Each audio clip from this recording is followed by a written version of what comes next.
सतगुरु की संगत छोड़ के, गुरु से विमुख होकर के, और चाहे लाख वर्ष जप करते रहना, आपको कोई लाभ नहीं होगा। इंद्री कर्म न मोक्ष होए, और फिर काल के अधीन। पुण्यात्मा, आत्मा जब से भगवान से बिछुड़ी है, कुछ दिनों के बाद ही इसको एहसास हो गया कि हमसे कुछ खो गया है, और आज तक भी वो ऐसा ही अधूरापन महसूस कर रही है। जिस प्राणी के पास पुत्र है, पुत्री है, संतान है, संपत्ति भी खूब है और अच्छी कारोबार है, लेकिन फिर भी उसको संतुष्टि नहीं है, आत्मा फिर भी कुछ ना कुछ तलाश में है, परमात्मा की तलाश में है। वो अलग बात है कि उसको तरीका कौन सा प्राप्त हुआ है, कौन से धर्म में वो जन्मा है, तो फिर भी वो उसकी खोज कर ही रही है। अब जैसे निर्धन तो खोज करता है, मान लीजिए परमात्मा की धनी होने के लिए, निसंतान ढूंढ रहा है भगवान को, न सोच लें कि संतान के लिए। लेकिन जिसके पास सर्व संपन्नता है, संतान भी है, संपत्ति भी है, सर्व यहाँ का काल का सारा सुख है, और फिर भी वो भगवान की तलाश में है, तो इसका मतलब ये सर्व जो कुछ भी हमें प्राप्त है, जिसको हम यहाँ चाह करते हैं, ये पर्याप्त नहीं है। इसके अतिरिक्त भी कोई कार्य है जो आवश्यक है। अब हमने उस आवश्यक कार्य को करना होगा।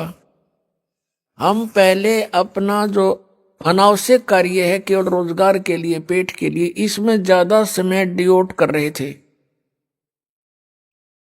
अब हमने ये ज्ञान हो गया कि मनुष्य जीवन का मूल उद्देश्य परमात्मा प्राप्ति है, तो अब हम अत्यधिक समय अपने भगवान के पाने के लिए लगाएंगे।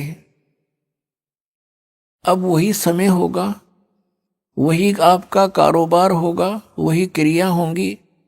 आपकी जो सांसारिक जो क्रियाएं हैं, जैसे पेट के लिए गुजारा सभी करते हैं, कोई सर्विस करता है, कोई दुकान किए हुए है, कोई किसान का काम करता है, कोई सर्विस कर रहा है, कोई मजदूरी करता है, काम आपका यही रहेगा। लेकिन इसमें भगवान का समय अधिक लगाना पड़ेगा। हमने कैसे लगाना पड़ेगा? कई कहते हैं समय नहीं मिलता। समय आपके पास बहुत है, उस समय को हम समझ नहीं सके और उसका दुरुपयोग करते रहे। अब जैसे आप बस में बैठकर सफर कर रहे हो, आपके पास मंत्र प्राप्त है, आपको बैठ के बस में और अपना सुमन शुरू कर दे। इधर उधर झांकिया में देखा नहीं, किसी साथी ते बात गणी करे नहीं, और अपना मंत्र करता रहे, तो वो 2 घंटे आपका समय सदुपयोग हो गया। आप जी किसी मजदूरी के लिए घर से चले हो, मजदूरी के स्थल तक पहुंचे, तो वहां तक अपना सिमरण करे कई कई बार, और वहां जाकर भी मजदूर को या किसान को मानसिक कार्य नहीं होता, उसमें भी वो अपना भक्ति सिमरण कर सकता है।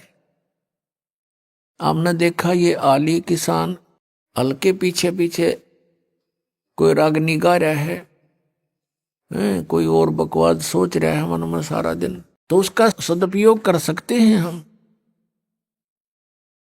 और भक्ति भी कर सकते हैं।